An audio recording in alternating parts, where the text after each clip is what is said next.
The collapses of the Twin Towers of the World Trade Center on September the 11th, 2001 were horrific events that few will ever forget.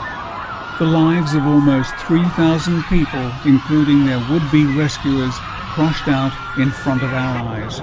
They were certainly the most frightening images that I have ever seen, up until May 24, 2011, when Binyamin Netanyahu addressed a joint session of the United States Congress and received 29 standing ovations, along with many other outbursts of sycophantic applause. It was the final nail in a coffin, the construction of which began long ago, and in it all remaining vestiges of democracy were joyfully laid to rest by those sworn to protect it, as it became clear that the United States was now controlled by enemies inside its gates. Ruthless enemies who brook no deviation from the policies they dream up, and few members of the United States House of Representatives or the Senate are prepared to commit political suicide by standing up to them. Instead, as we can see, they are all standing up to applaud them. The spokesperson for these enemies of the people was the Prime Minister of a foreign power, Israel. A strange choice at first glance, but really a clever surrogate, because the United States Congress could hardly be seen voting against the best interests of its own citizens, but it could be seen voting for the interests of Israel. Americans have been bombarded for so long with the idea that a special relationship with Israel is a good thing that it has been accepted as a dire necessity, as a bulwark between them and the spectre of rampant worldwide terrorism. But there are many people, and I am one of them, who maintain that America's long-term tunnel vision support for the ambitions of Zionist apartheid Israel is the root cause of a great deal of the unrest and distrust that we see in the world today. So why would an assembly of over 500 politicians, who are, figuratively speaking, at each other's throats for a good deal of the time, all rise together 29 times to applaud the Prime Minister of a nation that has recently used white phosphorus against a caged civilian population during Operation Cast Lead, and whose military ruthlessly gunned down 9 people on the Mavi Marmara, a ship of the Gaza Freedom Flotilla bringing humanitarian aid to those beleaguered people? There is tremendous pressure inside the political process to make sure that the voters stay aligned inside either the Democrat or Republican parties. Why? Because both of those parties have been captured by special interests. And those special interests are, quite frankly, the antithesis of the interests of the people. And there's no more special interest that has any more influence than the pro-Israel lobby. And living proof of Cynthia McKinney's statement was starkly demonstrated by the U.S. Congress 29 times on May 24, 2011. But it gets even worse when you listen to some of the things that they were applauding. And I do see a lot of old friends here. And I see a lot of new friends of Israel here as well. Democrats and Republicans alike. Not exactly earth-shattering material, but watch these two guys. Were they looking for a signal, or did they trigger the stand-up? Israel has no better friend than America, and America has no better friend than Israel. There were a few hesitations here, perhaps the slower ones recalling Joe Biden's embarrassing peace initiative visit in March 2010, when Israel announced it was going ahead with building a further 1,600 illegal structures on Palestinian land. And announcements coming out of a ministry yesterday, as they did, just further undermine the trust. But this undermining of trust is nothing new. It's been going on since at least 1967 in this grossly unbalanced special relationship. In the January 16, 2004 edition of Stars and Stripes, the late Admiral Thomas Maurer, former commander of the U.S. 7th Fleet, wrote the following. On June 8, 1967, Israel attacked our proud naval ship, the USS Liberty, killing 34 American servicemen and wounding 172.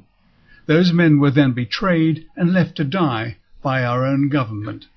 Israeli reconnaissance aircraft closely studied the Liberty during an 8-hour period prior to the attack, one flying within 200 feet of the ship. Weather reports confirm the day was clear with unlimited visibility. The Liberty was a clearly marked American ship in international waters, flying an American flag and carrying large U.S. Navy hull letters and numbers on its bow.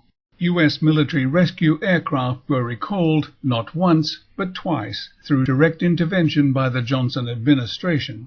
Secretary of Defense Robert McNamara's cancellation of the Navy's attempt to rescue the Liberty, which I confirmed from the commanders of the aircraft carriers America and Saratoga, was the most disgraceful act I witnessed in my entire military career.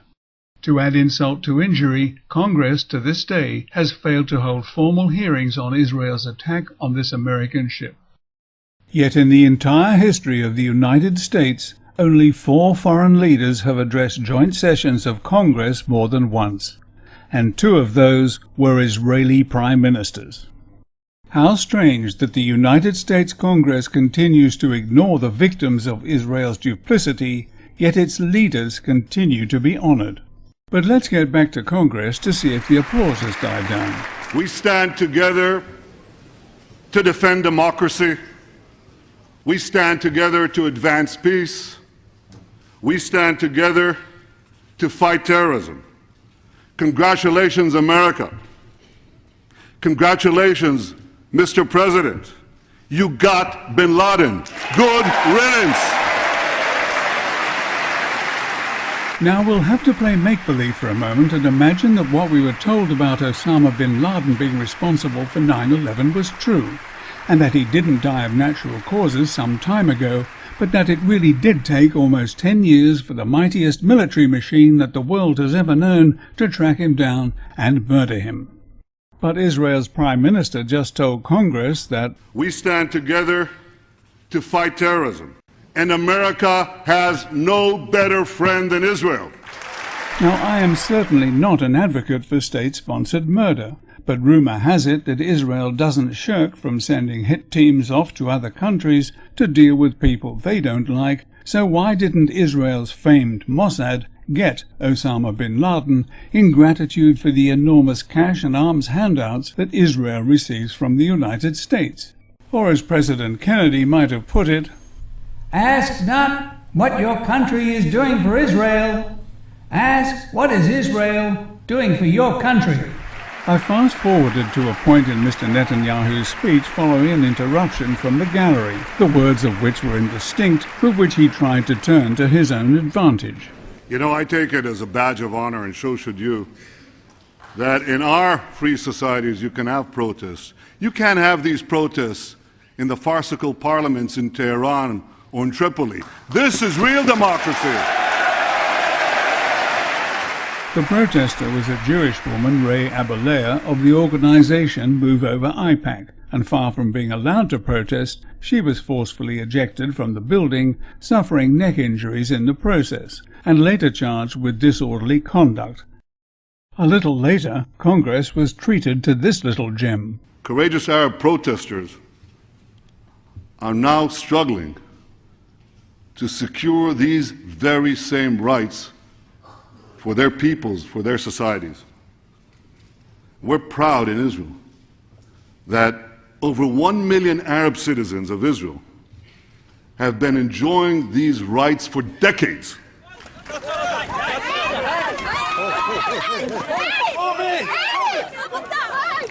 Nabi Saleh, a village near Ramallah, May 13th, 11 days before Netanyahu addressed Congress. The peaceful rally commemorated the 63rd anniversary of the Nakba, or catastrophe, when Palestinians were expelled from their homes as the State of Israel was established. So what was that you were saying, Mr. Prime Minister? Over 1 million Arab citizens of Israel have been enjoying these rights for decades. As long as you don't mind having an arm or a leg broken or seeing the spectacle of thugs with guns sitting upon an unarmed woman. Although there were some serious injuries, no one was killed during this particular incident, but here are some statistics to ponder. During the last 5 years, 3,200 Palestinians have been killed by the IDF. At least 1,657 were not participating in fighting at the time of their deaths. Of those killed, 580 were children. Now we come to the usual fabrications about Iran. Iran's leaders deny the Holocaust of the Jewish people while calling for the annihilation of the Jewish state. Leaders who spew such venom should be banned from every respectable forum on the planet. First, it does not appear that President Ahmadinejad has denied the Holocaust. What Ahmadinejad has questioned is the mythologizing, the sacralization of the Holocaust, and the Zionist regime's continued killing of Palestinians and Muslims. Why is it that those who ask questions are persecuted? Why is such sensitivity or such prohibition on further studies on the subject? The main question is, if this happened in Europe, what is the fault of the Palestinian people? Second, please spare us the claims that Iran's president threatened to wipe Israel off the map, as repeated by then-Senator Obama to keep AIPAC happy. Its president denies the Holocaust and threatens to wipe Israel off the map. Not true. Quoting the late Ayatollah Khomeini, President Ahmadinejad said, "This regime occupying Jerusalem must vanish from the page of time." This translation has been agreed on by Persian scholars for well over 5 years, but Netanyahu suggests that Congress agrees with the damning translation that suits his agenda. You've condemned the Iranian regime for its genocidal aims. An outrageous interpretation which got no applause, but he then went on to make a song and dance about Iran's nuclear intentions. For the greatest danger of all could soon be upon us. A militant Islamic regime armed with nuclear weapons. A nuclear-armed Iran would ignite a nuclear arms race in the Middle East. Yet the Ayatollah regime briefly suspended its nuclear weapons program only once, in 2003, when it feared the possibility of military action. But according to a U.S. National Intelligence Estimates Advisory released in February 2011, it seems that Iran has not been pursuing a nuclear weapons program since 2003. And even the UK Guardian, not known for its pro-Iran stance, appears to agree that Iran is not in breach of international law. The supreme irony is that Iran only began seriously looking into the possibility of developing nuclear weapons because of speeches like these. That he has existing and active military plans for the use of chemical and biological weapons. What we're giving you are facts and conclusions based on solid intelligence. Those lies and mistakes cost untold numbers of Iraqi lives and wrecked the infrastructure and cultural heritage of an entire nation. But there are also warnings to Iran, which only sought to exercise exactly the same rights that Netanyahu seems to think should be exclusive to Israel. Israel always reserves the right to defend itself. This man, who has been asking the United States to provide weapons for a preemptive strike on Iran based on unsubstantiated rumors, also had the gall to state, Israel is not what is wrong about the Middle East. Israel is what is right about the Middle East.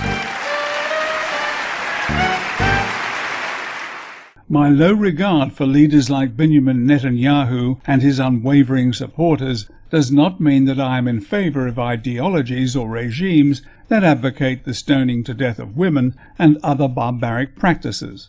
But I would suggest that when this regime occupying Jerusalem does vanish from the page of time, it will only have itself to blame. But more urgently, it is time for decent Americans to take their country back from those who are selling it down the river for the proverbial 30 pieces of silver, which buys them their cozy seats in Congress, but which leaves the rest of you out in the cold.